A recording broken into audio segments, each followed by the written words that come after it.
Assalomu alaykum hurmatli farg'onaliklar. Mana bugun chiroyli xonadonimizda o'zi hujjat bo'yicha 5,5 ga yaqin ekan, kadastr bo'yicha, lekin 7 sotikdan oshiqroq ekan.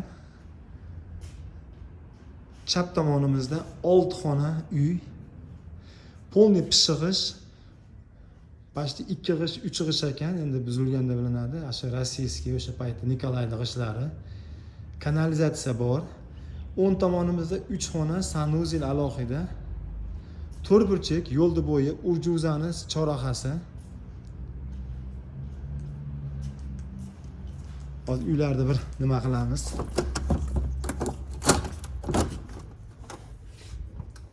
Uyda holatlari cho'tki, kirib bemalol yashasa ham bo'ladigan holatda. Uyda qarang, havas qiladigan holat.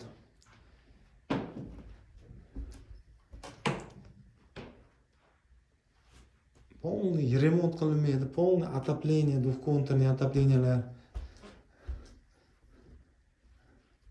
Детский.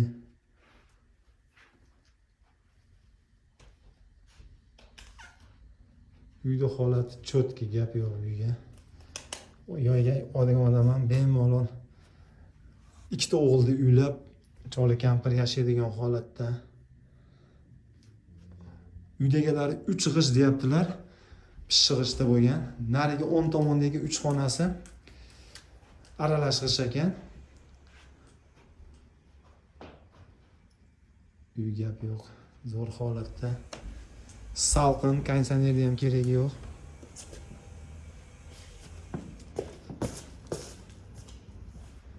Galoboy yerlari ham bor ekan mana.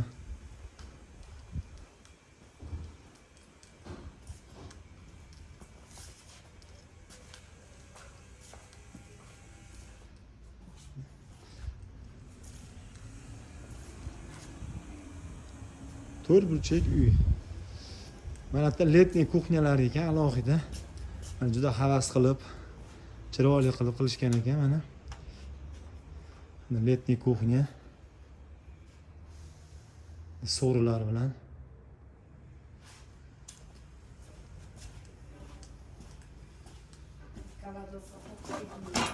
Bitta kladovka ekan.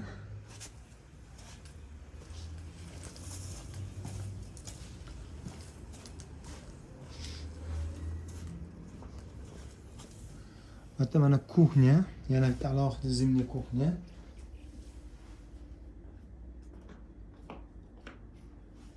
Kuxnyadan mana bitta 3 xona alohida sanuzeli bilan uyning ichida. Konditsioner, mebel hamma yo'g'i bilan sotilaveradi, sotiladigan bo'lsa, oladigan odamlarga. Mana uyning ichida ham mana sanuzel bor, mana bu yerda eshik bor.